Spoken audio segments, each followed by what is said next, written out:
So I really don't think there's anything out there like what you all are doing. And I really mean that. Because you're taking a very holistic approach to business. Believe me, when that Shopify ka-ching goes off, there is no better sound. 9 times out of 10, I have my notifications off, which is really upsetting. But when I do hear it, I'm like, yes. I mean, it's exciting. All of you give us the opportunity to create the foundation to have a solid, long-term, successful business. It's such a rich community. People are so giving in that community. I've not seen anything like it. I really hope people find you sooner rather than later. You know what I mean? I think in my case, and I know a few people within the program that I've become friends with, it was like the very last thing they tried before they thought, I don't know if I can go on any longer, or I don't know if my business is sustainable. Um, those stories are always wonderful, right? Because then they succeed, and then it's a real sort of like hero story. But I'm hoping people find you sooner and understand that this is an absolute must in terms of understanding your business, so that when you get to that point that you want to need to outsource, you have all the information you need and the knowledge about your company that you can hand it over in a very prescriptive way. Not just like, here you go, hope it works out. It's much more like, this is our blueprint, this is what we do, this is what I want to see results from you, these same results. That's really it. And for business people, if you want to stay in business, you have to do this course. I really believe that. I would say I checked probably when we scheduled the call. I just wanted to look and see, and it's 4.5 times more than what we were earning in the same period of time before we started. So I did a 6-week period before we started, and then the 6-week period that we launched ads, and we made 4.5 times more money. I think a lot of the brands that I've been introduced to through For Good Profit have some purpose, that there's a reason they're creating these products. You know, they're not just doing it to make a buck, you know. And I think that differentiates all you all as well, is that that's what you're Certainly. looking for. Do these very sort of conscious onboardings. You're not just like, yeah, just send us the money. It's like, no, we want to talk to you. We want to see if you're ready, if it's a right fit for you. Are we actually going to be able to help you? And that's nice. You know, that's a nice thing. We live on an organic farm in the Hudson Valley. My partner has had it for 25 years. I came here 8 years ago, so he already had an established organic farm. And we started working on it together, and we had a CSA, which is community supported agriculture. So we would create shares each season, and people would buy those shares, and we would grow food for them, and then they would come and pick up those shares every Saturday. We had an apprentice working with us one year that wanted to make products out of the botanicals and different herbs that we grow on the farm. And so we said, sure, make them and you can sell them at the CSA.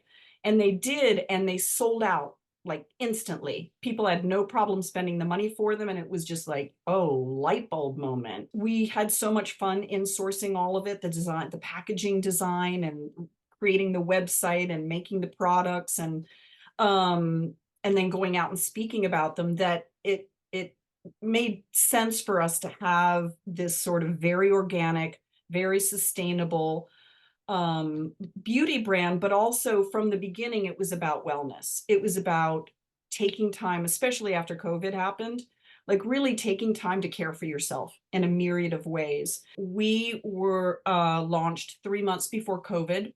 So as a luxury skincare brand, that was tough in a way, because we weren't something that was easily translatable during the pandemic, like some brands who did launch right before then, or even during the pandemic, were able to really translate that into really good, solid business for themselves.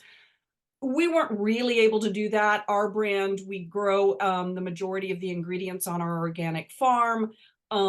We I formulate them. They're prestige, so they're not inexpensive. It's hard to translate that to direct to consumer without having any ability to meet your customers somewhere. I think the hard part was then deciding, with the money we have, how do we spread the word of who we are and what we do? And I will say, like many other people in your program and beyond, we spent money outsourcing that and didn't see the results, whether it was PR or, fractional marketing people that we paid, thousands and thousands of dollars to a month for a year. It never moved the dial. They have a bunch of people who are very well versed in their area of expertise, and are coming out of these companies that have either downsized or they chose to leave because of COVID, and they had great expertise. So I said, okay, let's see what that looks like. And so we started working with someone, and I would say they delivered some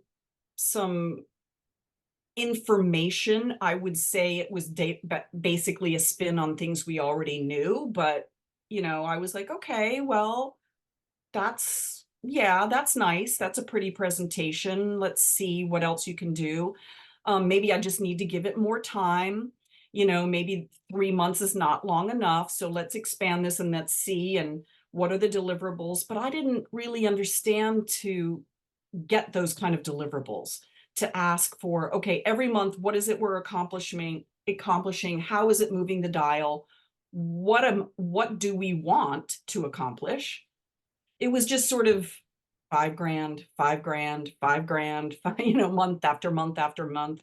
And to be honest with you, I really liked this person. That made it harder because she was a real champion. Her favorite thing to say was, I'm just along for the ride. And after about 9 months, I was like, okay, no, no, I don't want you to just be along for the ride. You're supposed to be driving the car. That's the idea. That's how I'm paying you to drive the car, not be in the passenger seat going, woo, because a lot of things came to us. We got a lot of great press. We had different companies coming to us. So it was sort of easy in a way, but that ease made it difficult for me to really understand how important it was to create a business model. What do I want year 1, year 2, year 3? I was just doing it because stuff was just coming at me, but it wasn't really helping me focus on making money for the brand. So then I thought, okay, that didn't work. And then a PR person reached out to us. Someone we had been interested in us right before COVID started. And then, of course, we didn't work with them because there was really nothing to do. And I said yes to that. And that turned into $6,500 a month for what was 3 months, but then ended up being 6 because of various delays. We got one article, and I spent a lot of money. We did 3 events, and the response was, but you're planting seeds for the future. Lovely. It's like, oh, I know I'm planting seeds. I do that, but my seeds actually turn into something that I can then harvest and put into a product. So your seeds are not really doing anything for me. So I think that was really, it was really disillusioning, because what happened to me was I started questioning my own ability to run my company and do it fiscally responsibly. I can sometimes say yes too quickly to spending money because I would never take someone's money and not give them 1,000% of what I said I was going to give them. And these were reputable people, really industry reputable people. As you know, and Daryl has spoken about, there's nothing wrong with working with agencies and things like that. You just have to know, you have to be in the right place in your business and really understand that before you do that, because then you really will waste your money. But people don't tell you that. You're just out there going, okay, so I'm supposed to have a social media person and a person who does my emails. And then I have to have someone who does my PR. And then I also have to have, and that's what everybody tells you you're supposed to do. They don't tell you just hunker down, get your lane, get those customers, learn how to do the ads, make the money, and then just build your business that way and don't be distracted. And so, yeah, that's again why FGP should be more, I mean, it is well known, but even more well known because you kind of need to hit people over the head with that because we just don't know that. We just Mm. think we're supposed to do it all these other ways, and that's what works. And it's not true. So really, by the time we got to last, I would say November, we felt, okay, we've done everything that we know how to do. We need help, and actually we're afraid to ask for it because so far when we've asked for help, it hasn't helped us. And it's actually wasted a lot of our money. And we were not feeling so much disillusioned, but I think seeing your ads came at the right time, and it's almost like divine providence or something. I mean, I don't know why I stopped on your ads. I really don't. I don't have an answer to that. I don't normally stop on those kinds of ads. But it was something about it. And I even like did the email thing and the whole bit. And I was like, weeks went by and somehow I was like, I'm just gonna look at this email. And then that's when I started seeing the testimonials. And then what I did from there is I literally like binge watched those testimonials. I think I must have watched a dozen. What was so enlightening about that, and which is why I'm so honored to be able to do this today, is because you feel so alone. It's a trope, but you feel so alone as an entrepreneur. And you also feel, you don't feel comfortable asking because you feel like you should know what you're doing, Mm. especially if you're 4 years in. And if you feel like you do, but you don't know who to ask. And when you do ask and you don't get the help you need, it makes you even more hesitant to ask because that ask may cost you a lot of money. So when we saw that and I saw those testimonials, that really did it for me because I could see and feel the authenticity behind everybody's story that I was listening to, all the good things, all the things that got them to where they were, and all the help that they needed that For Good Profit was able to provide. It was quite clear to me that I needed to insource my own knowledge at that point in my business and add another skill set that I didn't have already, but was going to be crucial for me to be able to keep this business going. It was rewarding to know I stuck with it. I learned something new, not always so easy as you get older, and that I was able to create something that I was proud of and that made us money. And you can't be a sustainable business if you don't make money. Even if you can tout we're sustainable, we have an organic farm, our products are X, Y, and Z, they all are, but unless you're making money, you're not a sustainable business in the very Yeah. truest sense of the Yeah. word. It was really fun, Yeah. because I could listen to Daryl all day long. He's hysterical. The amount of times he says fuck is so funny. So he has this approach. He's very thoughtful in the way he tells, because there would be times, and I even put this in the community. I was like, I don't know how many times in the first 4 or 5 modules, I was like, oh, okay, I have that question. I'm gonna, and then 2 minutes later, he answered that question. So there's just this, it's like he's intuitive about what a business person needs to hear and how they need to hear it in order to really take it in and have it sink in. So I think that was really surprising because a lot of times I don't think programs go it as deeply as this one does and as thoughtfully as this one does. I'm a very step by step person. I don't skip ahead. I remember meeting someone once who said to me, they just can't get through a book, so they just read the last chapter. And I was like appalled by that. Sounds Like, I don't, horrible. I don't even understand that. And they're like, you learn everything you need to know in the last chapter. And I was like, but you're not reading the Yeah. book. The I think you whole might be missing idea the is point to, there. you're missing the point there.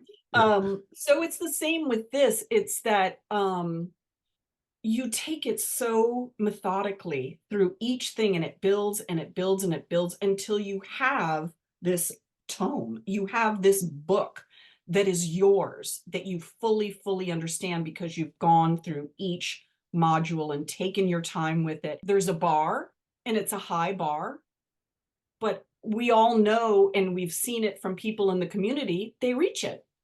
They reach it, they exceed it. People are there with them on the sidelines, like high-fiving them, keep going. Oh my God, that's great. So that's really important too, is the community. But you guys are so authentic. Neither you nor Daryl come across as being assholes or jerks. You know what I Thanks. mean? You you people can read people, even if it's in an ad. They just can. I was outsourcing my intuition, my knowledge to other Mm, people. mm, But if you understand that if you want your business to succeed, that you have to insource your own intuition and your own power to say yes, listen to that intuition. If you have doubts, or, and I don't mean by doubts like, oh gosh, am I going to be ripped off? If you ask the question, do I think these people are going to rip me off? mm, And you can say no, then do it. Do you know what I mean?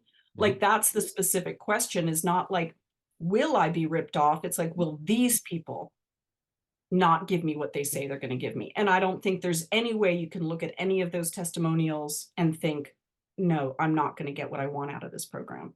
Just mm, don't. So yeah, I think it's listening to yourself, but also asking yourself that question. Do I think these people are not going to do what I need right now? Becoming an entrepreneur in the last 10 years has become the thing to do. What people mm, don't understand is that it's incredibly hard. It's incredibly hard work. What, 90% of businesses fail? mhm, I think it could be a much lesser percentage if people got the skill sets that they actually needed earlier in their business so that they didn't fail. mhm, I think that's the important thing, is understanding that you have the power to grow your own company. You just need those skill sets, and For Good Profit gives you those skill sets. It really does. I don't know. I can't say enough great things about the program. I really mean it. And I just think that if there's any way for more people to know about it, all boats rise with the tide, right? It's all wonderful for you all, but it's all wonderful for all these businesses who are doing great things in the world. They're not just trying to sell a product, they're actually trying to help people's lives in a myriad of ways.